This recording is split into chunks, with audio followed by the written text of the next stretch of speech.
Están escuchando ustedes el libro El deseado de todas las gentes.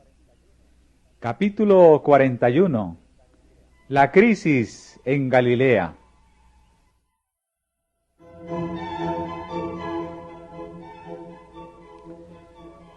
Cuando Cristo prohibió a la gente que le declarara rey, sabía que había llegado a un momento decisivo de su historia. Mañana se apartarían de él las multitudes que hoy deseaban exaltarle al trono. El chasco que sufriera su ambición egoísta iba a transformar su amor en odio, su alabanza en maldiciones. Aunque sabía esto, no tomó medidas para evitar la crisis. Desde el principio no había presentado a sus seguidores ninguna esperanza de recompensas terrenales. A uno que vino deseando ser su discípulo, le había dicho: las zorras tienen cavernas, y las aves del cielo nidos, mas el Hijo del Hombre no tiene donde recueste su cabeza.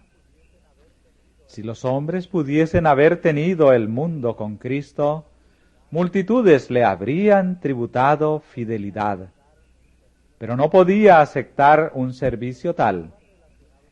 Entre los que estaban relacionados con él, muchos habían sido atraídos por la esperanza de un reino mundanal. Estos debían ser desengañados. La profunda enseñanza espiritual que hay en el milagro de los panes no había sido comprendida. Tenía que ser aclarada, y esa nueva revelación iba a traer consigo una prueba más detenida.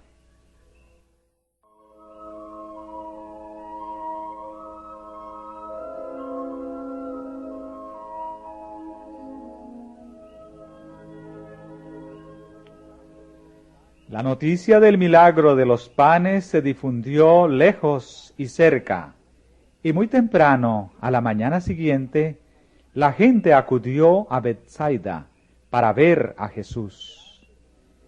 Venía en grandes multitudes, por mar y tierra. Los que le habían dejado a la noche anterior, volvieron esperando encontrarle todavía allí, porque no había barco en el cual pudiese pasar al otro lado. Pero su búsqueda fue infructuosa, y muchos se dirigieron a Capernaum, siempre buscándole.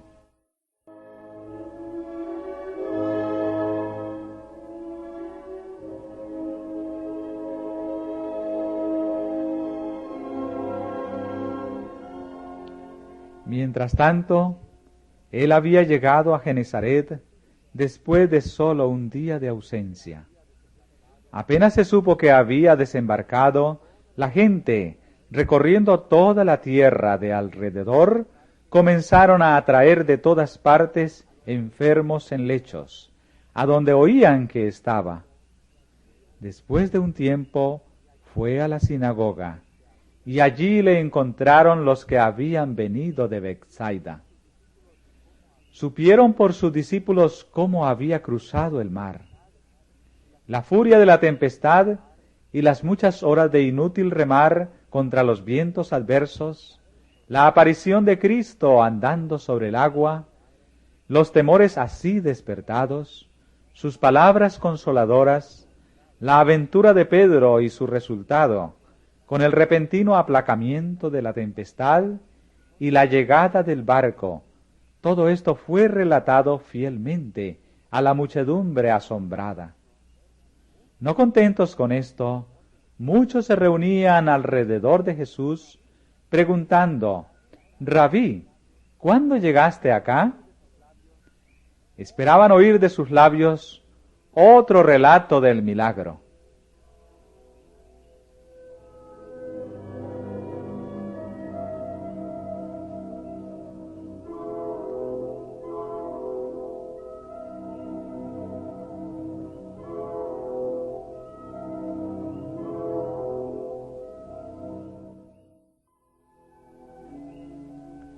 Jesús no satisfizo su curiosidad. Dijo tristemente: me buscáis no porque habéis visto las señales, sino porque comisteis el pan y os hartasteis. No le buscaban por algún motivo digno, sino que como habían sido alimentados con los panes, esperaban recibir todavía otros beneficios temporales vinculándose con él. El Salvador les instó: trabajad no por la comida que perece, mas por la comida que a vida eterna permanece. No busquéis solamente el beneficio material. No tenga por objeto vuestro principal esfuerzo proveer para la vida actual, pero buscad el alimento espiritual, a saber, esa sabiduría que durará para vida eterna. Solo el Hijo de Dios puede darla, porque a éste señaló el Padre, que es Dios.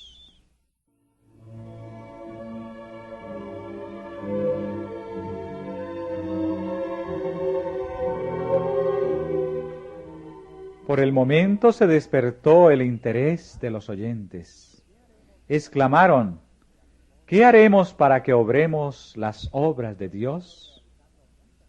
Habían estado realizando muchas obras penosas para recomendarse a Dios, y estaban listos para enterarse de cualquier nueva observancia por la cual pudiesen obtener mayor mérito. Su pregunta significaba: ¿qué debemos hacer para merecer el cielo? ¿Cuál es el precio requerido para obtener la vida venidera?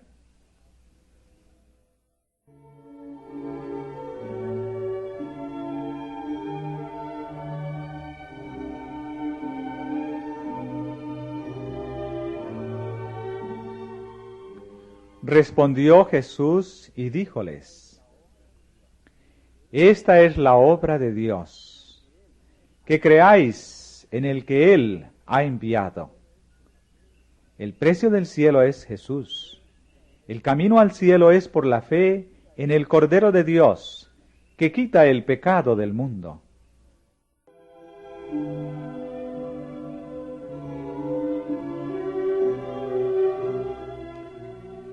Pero la gente no quería recibir esta declaración de la verdad divina. Jesús había hecho la obra que la profecía había predicho que haría el Mesías, pero no habían presenciado lo que sus esperanzas egoístas habían representado como obra suya. Cristo había alimentado en verdad una vez a la multitud con panes de cebada, pero en los días de Moisés, Israel había sido alimentado con maná durante 40 años, y se esperaban bendiciones mucho mayores del Mesías.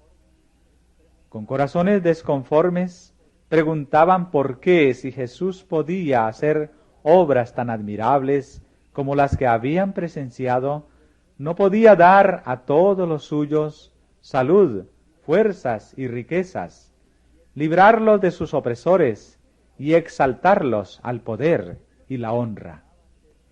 El hecho de que aseveraba ser el enviado de Dios y, sin embargo, se negara a ser el rey de Israel, era un misterio que no podían sondear. Su negativa fue mal interpretada. Muchos concluyeron que no se atrevía a presentar sus derechos porque él mismo dudaba del carácter divino de su misión. Así, abrieron su corazón a la incredulidad, y la semilla que Satanás había sembrado llevó fruto según su especie, incomprensión y deserción.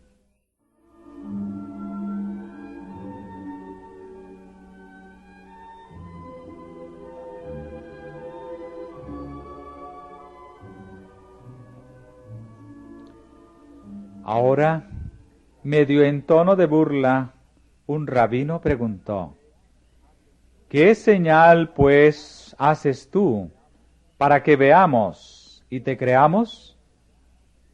¿Qué obras? Nuestros padres comieron el maná en el desierto, como está escrito. Pan del cielo les dio a comer.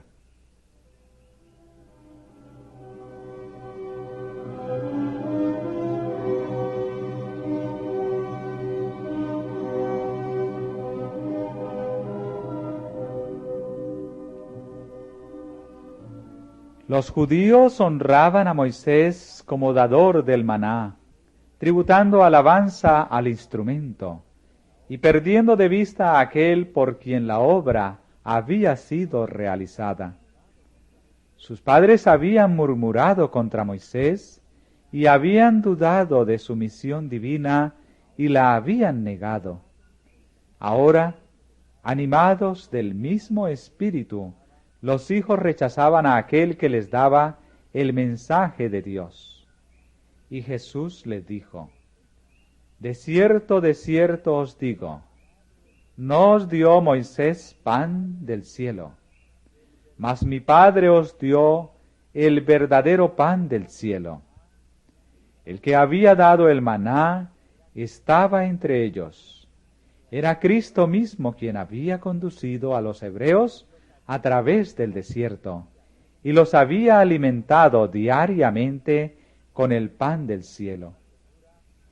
Este alimento era una figura del verdadero pan del cielo. El Espíritu que fluye de la infinita plenitud de Dios y da vida es el verdadero maná.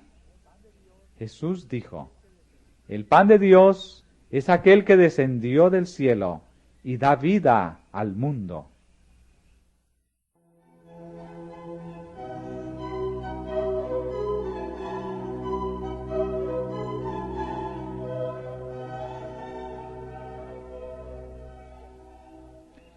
Pensando todavía que Jesús se refería al alimento temporal, algunos de sus oyentes exclamaron: Señor, danos siempre este pan.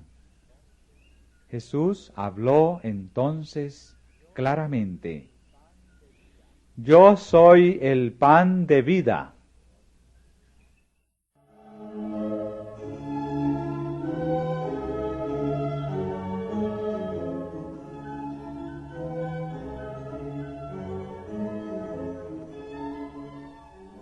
La figura que Cristo empleó era familiar para los judíos. Moisés, por inspiración del Espíritu Santo, había dicho: el hombre no vivirá de solo pan, mas de todo lo que sale de la boca de Jehová. Y el profeta Jeremías había escrito: halláronse tus palabras y yo las comí, y tu palabra me fue por gozo y por alegría de mi corazón. Los rabinos mismos solían decir que el comer pan, en su significado espiritual, era estudiar la ley y practicar las buenas obras. Se decía a menudo que cuando viniese el Mesías, todo Israel sería alimentado. La enseñanza de los profetas aclaraba la profunda lección espiritual del milagro de los panes. Cristo trató de presentar esta lección a sus oyentes en la sinagoga. Si ellos hubiesen comprendido las Escrituras, habrían entendido sus palabras cuando dijo: Yo soy el pan de vida. Tan solo el día antes, la gran multitud, hambrienta y cansada, había sido alimentada por el pan que Él había dado.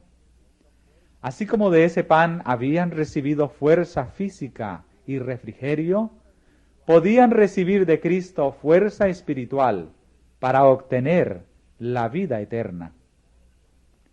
El que a mí viene, dijo, nunca tendrá hambre, y el que en mí cree no tendrá sed jamás. Pero añadió: mas os he dicho que aunque me habéis visto, no creéis.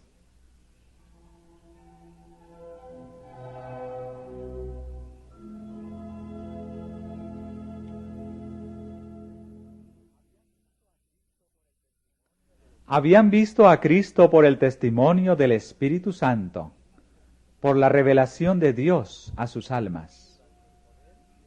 Las evidencias vivas de su poder habían estado delante de ellos día tras día y, sin embargo, pedían otra señal.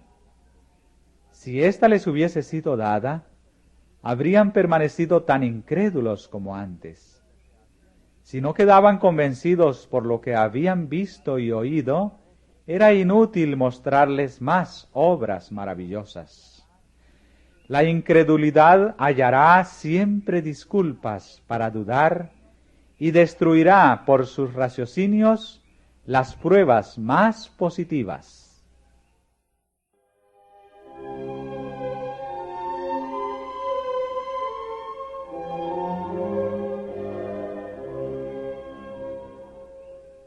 Cristo volvió a apelar a estos corazones obcecados. El que a mí viene, no le echo fuera. Todos los que le recibieran por la fe, dijo él, tendrían vida eterna. Ninguno se perdería. No era necesario que los fariseos y saduceos disputasen acerca de la vida futura. Ya no necesitaban los hombres llorar desesperadamente a sus muertos. Esta es la voluntad del que me envió, del Padre, que todo aquel que ve al Hijo y cree en Él tenga vida eterna, y yo le resucitaré en el día postrero.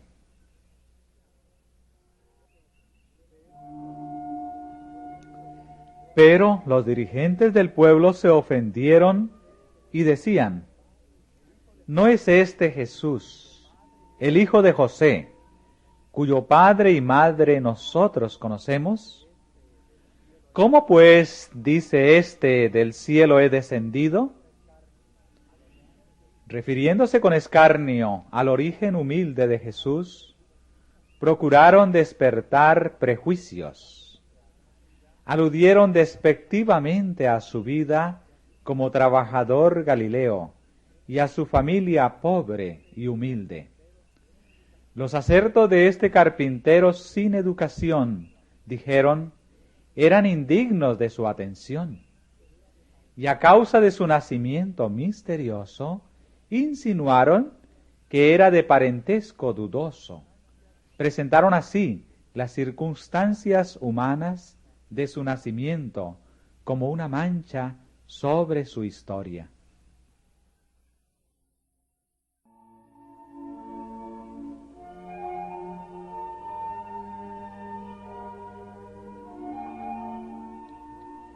Jesús no intentó explicar el misterio de su nacimiento. No contestó las preguntas relativas a su descenso del cielo, como no había contestado las preguntas acerca de cómo había cruzado el mar. No llamó la atención a los milagros que señalaban su vida. Voluntariamente se había hecho humilde, sin reputación, tomando forma de siervo. Pero sus palabras y obras revelaban su carácter. Todos aquellos cuyo corazón estaba abierto a la iluminación divina, reconocerían en él al unigénito del Padre, lleno de gracia y de verdad.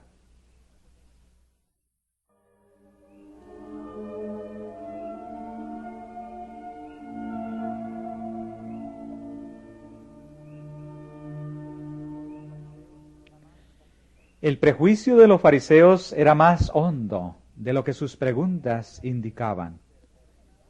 Tenían su raíz en la perversidad de su corazón. Cada palabra y acto de Jesús despertaba en ellos antagonismo, porque el espíritu que ellos albergaban no podía hallar respuesta en él.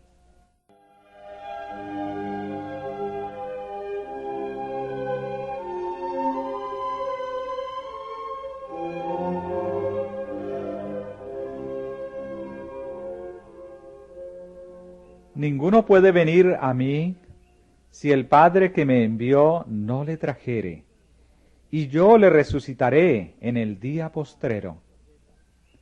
Escrito está en los profetas, y serán todos enseñados de Dios. Así que todo aquel que oyó del Padre y aprendió, viene a mí.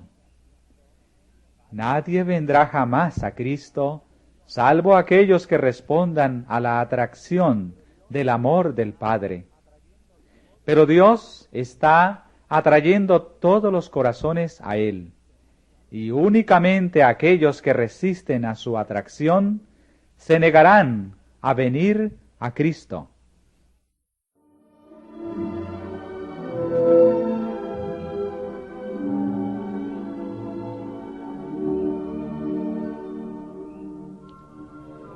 En las palabras, serán todos enseñados de Dios, Jesús se refirió a la profecía de Isaías, y todos tus hijos serán enseñados de Jehová, y multiplicará la paz de tus hijos.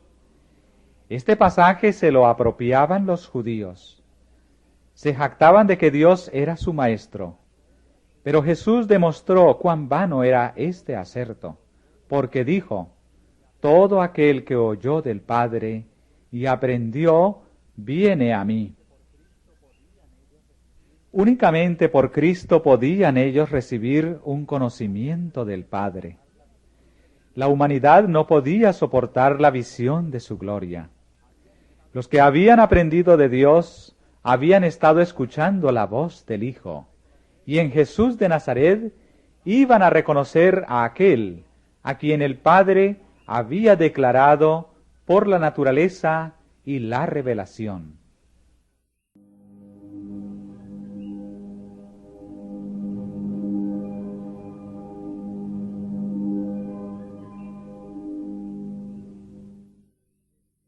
De cierto os digo, el que cree en mí tiene vida eterna.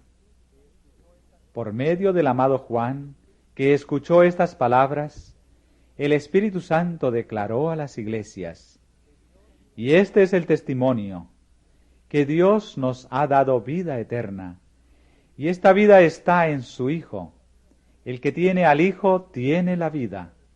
Y Jesús dijo: yo le resucitaré en el día postrero. Cristo se hizo carne con nosotros, a fin de que pudiésemos ser espíritu con Él. En virtud de esta unión, hemos de salir de la tumba, no simplemente como manifestación del poder de Cristo, sino porque, por la fe, su vida ha llegado a ser nuestra. Los que ven a Cristo en su verdadero carácter y le reciben en el corazón, tienen vida eterna.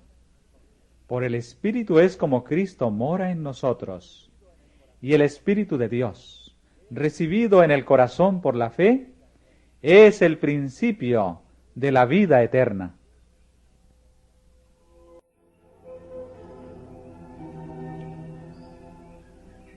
Al hablar con Cristo, la gente se había referido al maná que sus padres comieron en el desierto, como si al suministrar este alimento se hubiese realizado un milagro mayor que el que Jesús había hecho. Pero Él le demuestra cuán débil era este don comparado con las bendiciones que Él había venido a otorgar. El maná podía sostener solamente esta existencia terrenal. No impedía la llegada de la muerte, ni aseguraba la inmortalidad, mientras que el pan del cielo alimentaría el alma para la vida eterna. El Salvador dijo: yo soy el pan de vida. Vuestros padres comieron el maná en el desierto y son muertos. Este es el pan que desciende del cielo, para que el que de él comiere no muera. Yo soy el pan vivo, que he descendido del cielo. Si alguno comiere de este pan, vivirá para siempre. Cristo añadió luego otra figura a esta.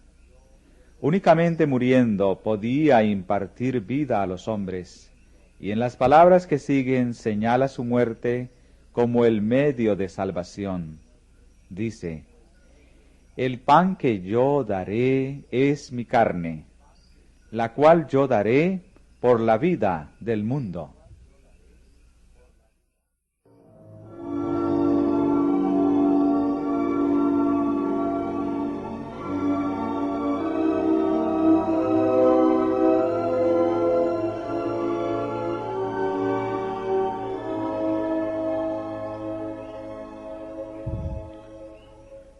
Los judíos estaban por celebrar la Pascua en Jerusalén, en conmemoración de la noche en que Israel había sido librado, cuando el ángel destructor hirió los hogares de Egipto. En el Cordero Pascual, Dios deseaba que ellos viesen el Cordero de Dios, y que por este símbolo recibiesen a aquel que se daba a sí mismo para la vida del mundo. Pero los judíos habían llegado a dar toda la importancia al símbolo, mientras que pasaban por alto su significado. No discernían el cuerpo del Señor. La misma verdad que estaba simbolizada en la ceremonia pascual estaba enseñada en las palabras de Cristo, pero no la discernían tampoco.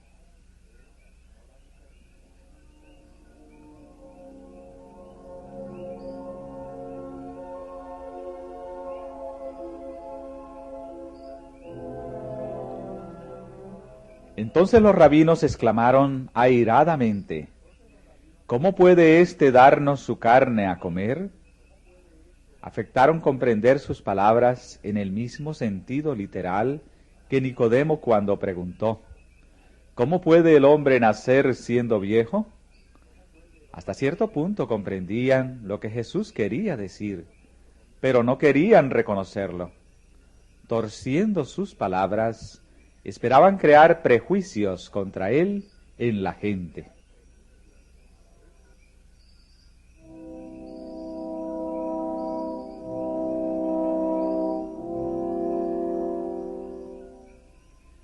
Cristo no suavizó su representación simbólica. Reiteró la verdad con lenguaje aún más fuerte. De cierto os digo, si no comiereis la carne del Hijo del Hombre y bebiereis su sangre, no tendréis vida en vosotros. El que come mi carne y bebe mi sangre, tiene vida eterna, y yo le resucitaré en el día postrero. Porque mi carne es verdadera comida, y mi sangre es verdadera bebida. El que come mi carne y bebe mi sangre, en mí permanece, y yo en él.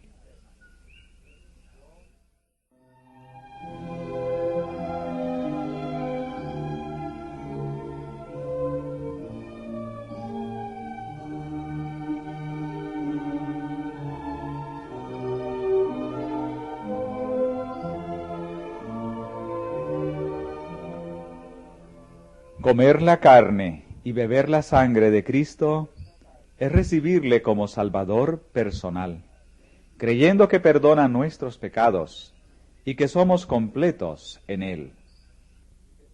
Contemplando su amor y espaciándonos en Él, absorbiéndolo, es como llegamos a participar de su naturaleza. Lo que es el alimento para el cuerpo debe serlo Cristo para el alma.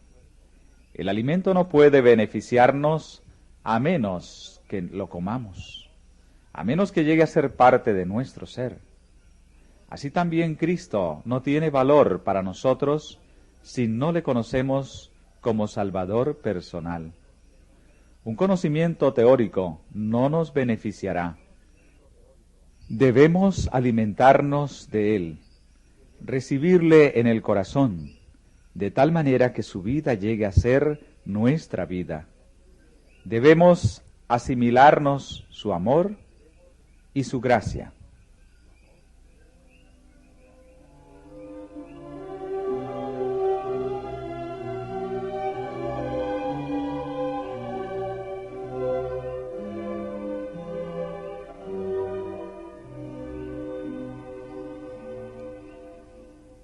Pero aún estas figuras no alcanzan a presentar el privilegio que es para el creyente la relación con Cristo. Jesús dijo: como me envió el Padre viviente, y yo vivo por el Padre, asimismo el que me come, él también vivirá por mí. Como el Hijo de Dios vivía por la fe en el Padre, hemos de vivir nosotros por la fe en Cristo. Tan plenamente estaba Jesús entregado a la voluntad de Dios, que sólo el Padre aparecía en su vida. Aunque tentado en todos los puntos como nosotros, se destacó ante el mundo sin llevar mancha alguna del mal que le rodeaba. Así también hemos de vencer nosotros, como Cristo venció.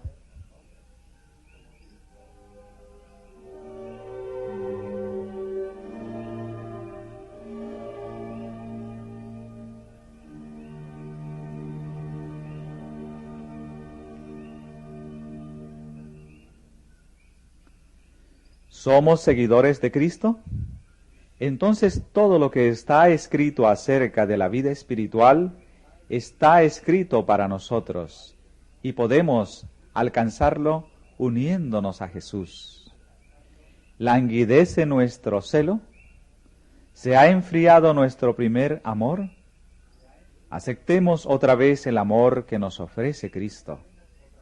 Comamos de su carne, bebamos de su sangre, y llegaremos a ser uno con el Padre y con el Hijo.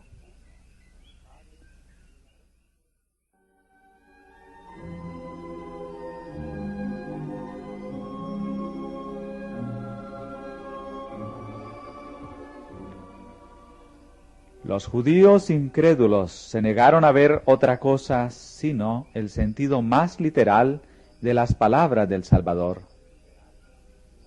Por la ley ritual se les prohibía probar la sangre, y ahora torcieron el lenguaje de Cristo hasta hacerlo parecer sacrílego, y disputaban entre sí acerca de él. Muchos aún entre los discípulos dijeron: dura es esta palabra, ¿quién la puede oír?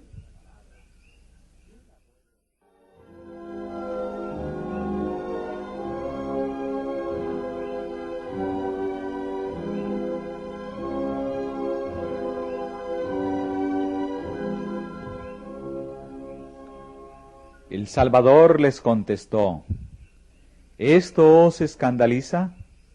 Pues qué si vierais al Hijo del Hombre que sube donde estaba primero. El Espíritu es el que da vida. La carne nada aprovecha.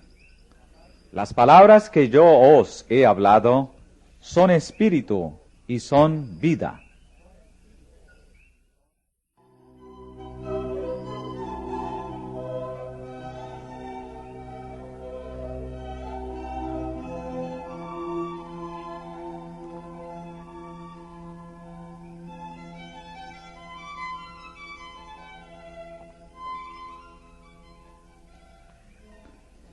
La vida de Cristo, que da vida al mundo, está en su palabra.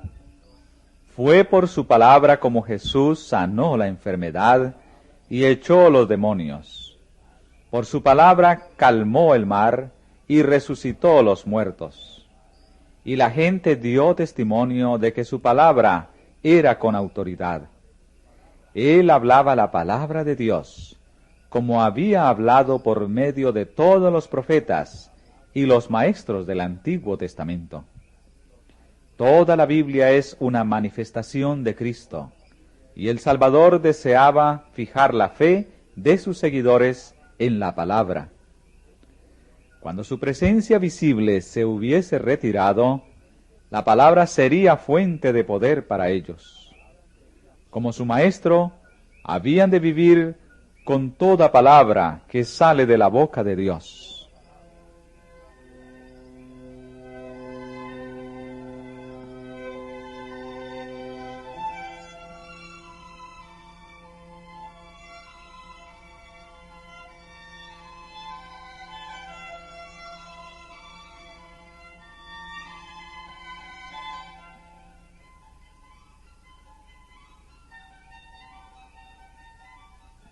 Así como nuestra vida física es sostenida por el alimento, nuestra vida espiritual es sostenida por la palabra de Dios.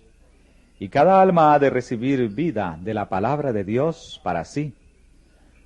Como debemos comer por nosotros mismos a fin de recibir alimento, así hemos de recibir la palabra por nosotros mismos. No hemos de obtenerla simplemente por medio de otra mente. Debemos estudiar cuidadosamente la Biblia, pidiendo a Dios la ayuda del Espíritu Santo, a fin de comprender su palabra. Debemos tomar un versículo y concentrar el intelecto en la tarea de discernir el pensamiento que Dios puso en ese versículo para nosotros. Debemos espaciarnos en el pensamiento hasta que venga a ser nuestro y sepamos lo que dice Jehová.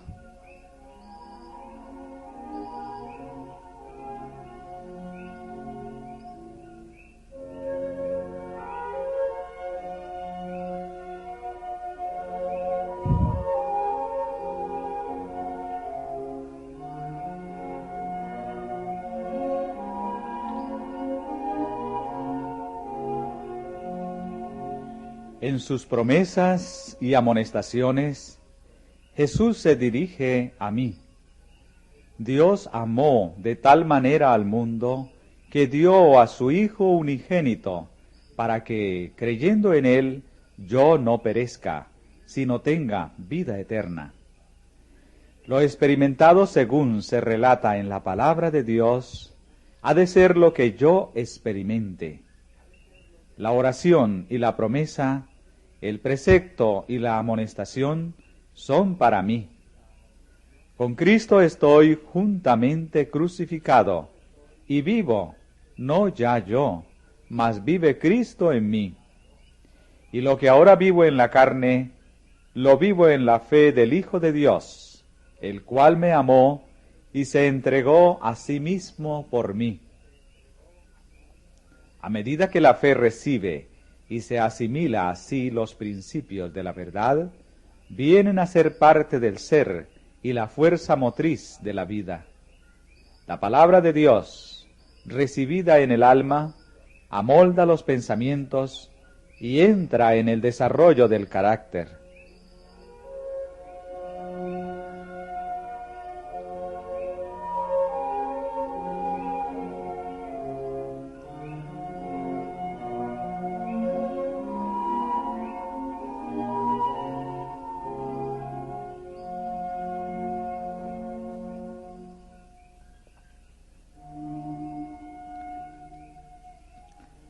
Mirando constantemente a Jesús con el ojo de la fe, seremos fortalecidos.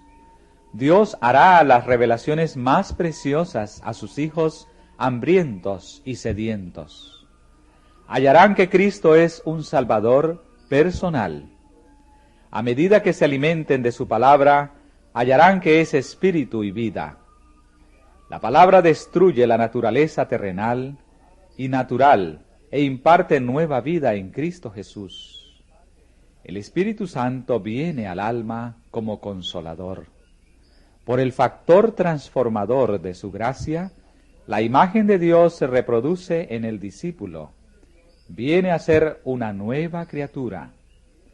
El amor reemplaza al odio, y el corazón recibe la semejanza divina. Esto es lo que quiere decir vivir de toda palabra que sale de la boca de Dios.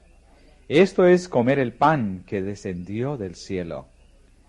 Cristo había pronunciado una verdad sagrada y eterna acerca de la relación entre Él y sus seguidores.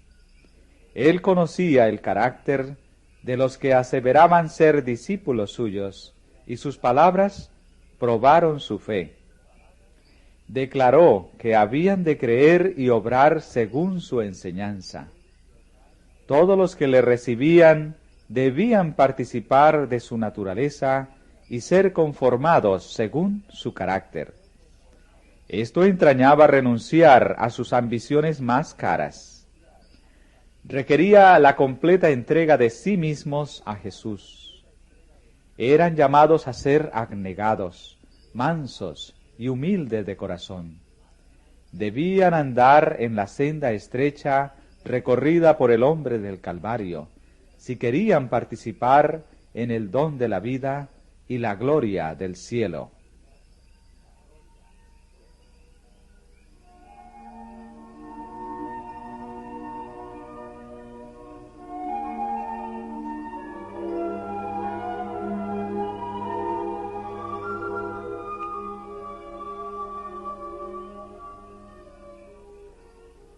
La prueba era demasiado grande.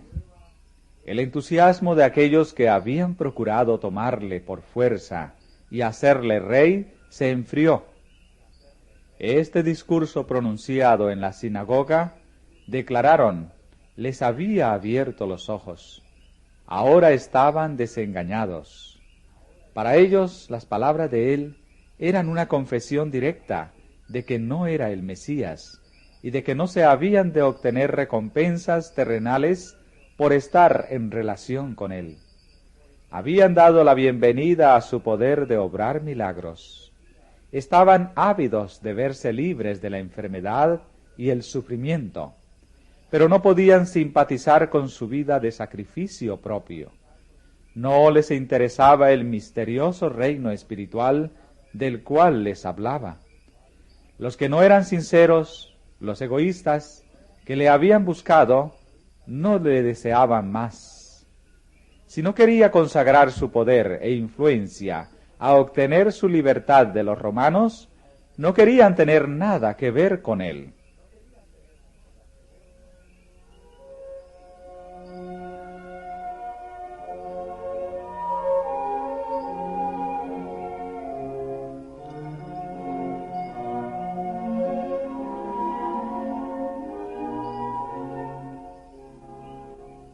Jesús les dijo claramente, «Hay algunos de vosotros que no creen».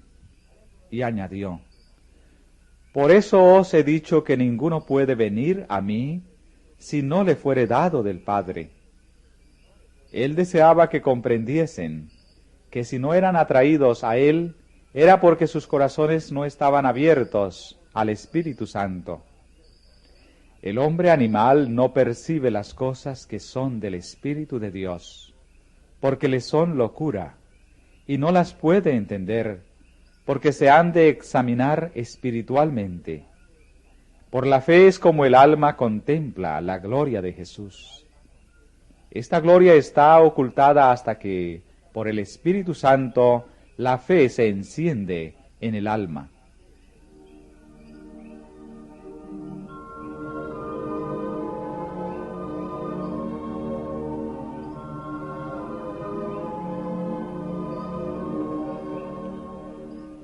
Por el reproche público dirigido a su incredulidad, estos discípulos se alejaron aún más de Jesús. Sintieron profundo desagrado y, deseando herir al Salvador y satisfacer la malicia de los fariseos, le dieron la espalda y le abandonaron con desdén. Habían hecho su elección, habían tomado la forma sin el espíritu y la envoltura sin el grano. Nunca habían de cambiar de decisión, porque no anduvieron más con Jesús.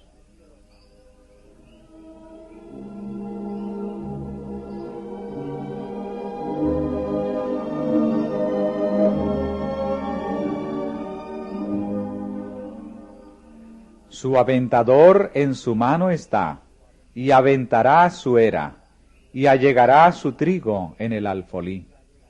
Esta fue una de las ocasiones en que se hizo limpieza. Por las palabras de verdad estaba separándose el tamo del trigo, porque eran demasiado vanos y justos en su propia estima para recibir reprensión, y amaban demasiado el mundo para aceptar una vida de humildad. Muchos se apartaron de Jesús. Muchos están haciendo todavía la misma cosa. El alma de muchos es probada hoy como lo fue la de los discípulos en la sinagoga de Capernaum.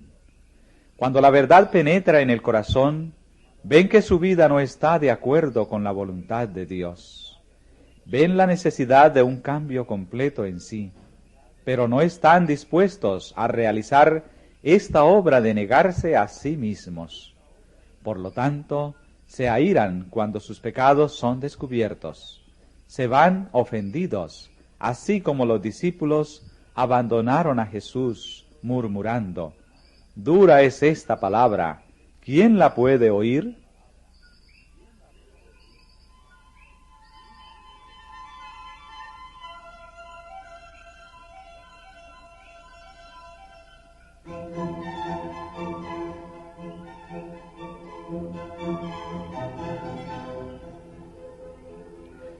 La alabanza y la adulación agradarían a sus oídos, pero la verdad no es bienvenida, no la pueden oír. Cuando las muchedumbres siguen y son alimentadas, y se oyen los gritos de triunfo, sus voces claman alabanzas. Pero cuando el escrutinio del Espíritu de Dios revela su pecado y los invita a dejarlo, dan la espalda a la verdad y no andan más con Jesús.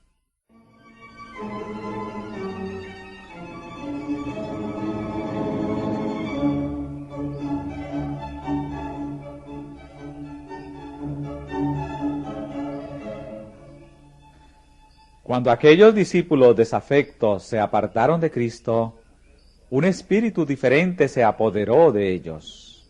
No podían ver atractivo alguno en aquel a quien habían encontrado una vez tan interesante. Buscaron a sus enemigos porque estaban en armonía con su espíritu y obra.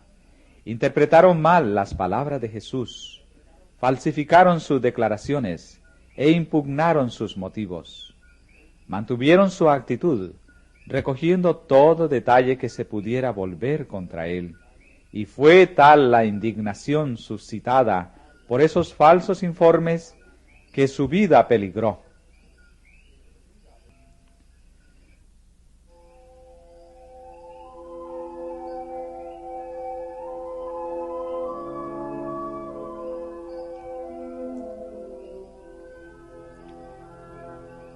Cundió rápidamente la noticia de que, por su propia confesión, Jesús de Nazaret no era el Mesías, y así la corriente del sentimiento popular se volvió contra él en Galilea, como había sucedido el año anterior en Judea. ¡Ay de Israel! Rechazó a su Salvador porque deseaba un conquistador que le diese poder temporal. Deseaba el alimento que perece y no el que dura para vida eterna.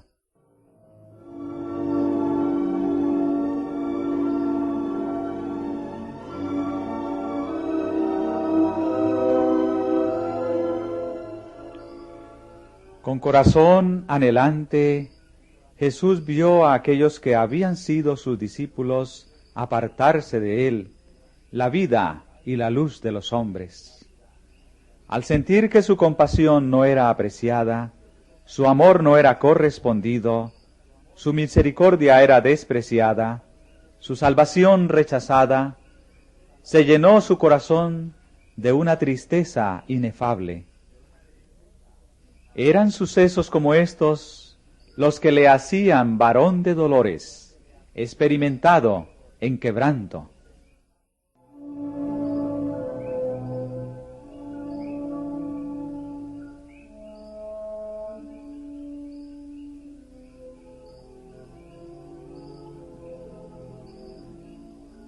Sin intentar impedir a los que se apartaban que lo hicieran, Jesús se volvió a los 12 y dijo: ¿Queréis vosotros iros también?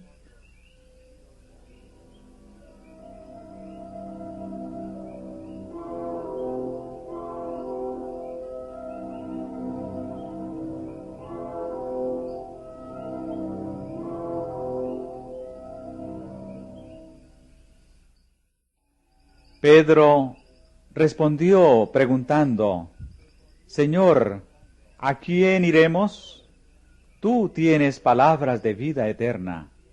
Añadió, y nosotros creemos y conocemos que tú eres el Cristo, el Hijo del Dios viviente.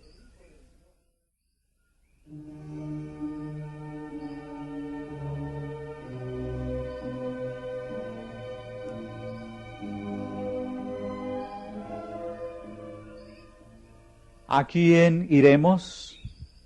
Los maestros de Israel eran esclavos del formalismo. Los fariseos y saduceos estaban en constante contienda. Dejar a Jesús era caer entre los que se aferraban a ritos y ceremonias, y entre hombres ambiciosos que buscaban su propia gloria. Los discípulos habían encontrado más paz y gozo desde que habían aceptado a Cristo que en toda su vida anterior. ¿Cómo podrían volver a aquellos que habían despreciado y perseguido al amigo de los pecadores? Habían estado buscando durante mucho tiempo al Mesías. Ahora había venido y no podían apartarse de su presencia para ir a aquellos que buscaban su vida y que los habían perseguido por haberse hecho discípulos de él.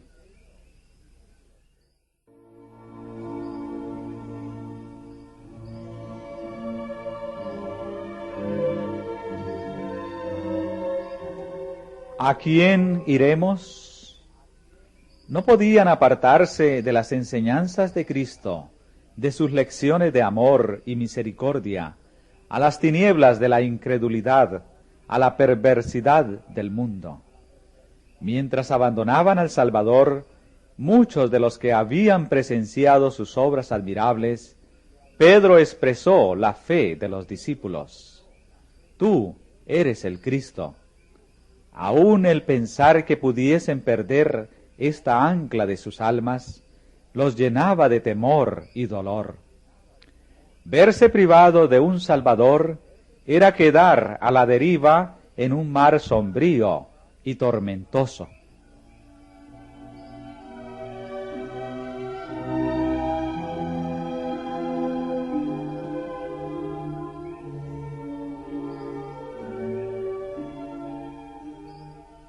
Muchas de las palabras y las acciones de Jesús parecen misteriosas para las mentes finitas, pero cada palabra y acto tenía su propósito definido en la obra de nuestra redención. Cada uno estaba calculado para producir su propio resultado. Si pudiésemos comprender sus propósitos, todo parecería importante, completo y en armonía con su misión.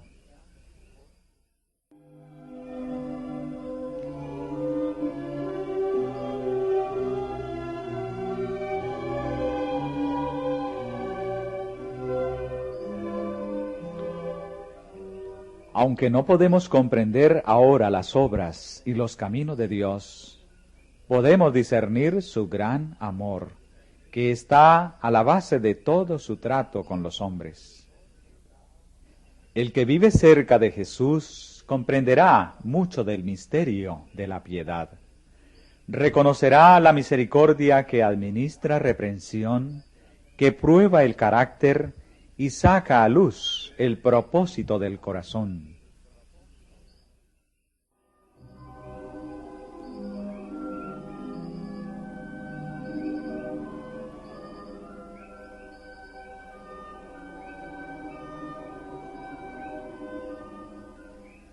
Cuando Jesús presentó la verdad escrutadora que hizo que tantos de sus discípulos se volviesen atrás, sabía cuál sería el resultado de sus palabras, pero tenía un propósito de misericordia que cumplir.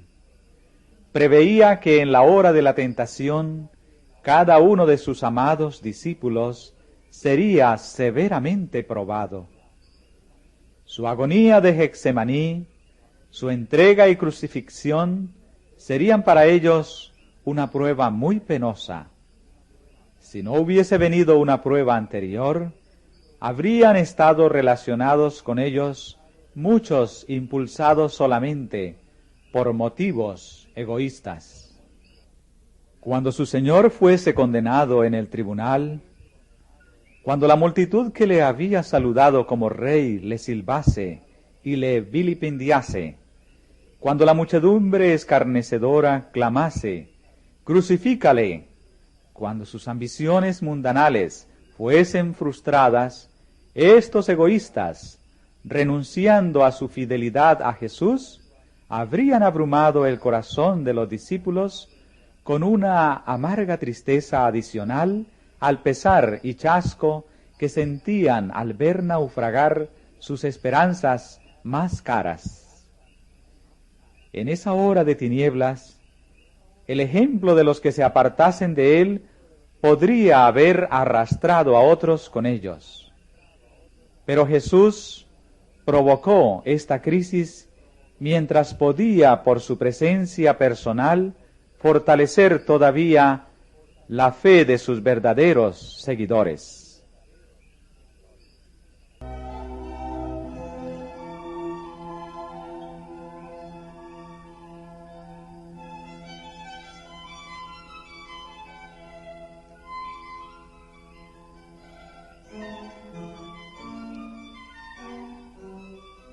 Compasivo Redentor que, en pleno conocimiento de la suerte que le esperaba, allanó tiernamente el camino para los discípulos, los preparó para su prueba culminante y los fortaleció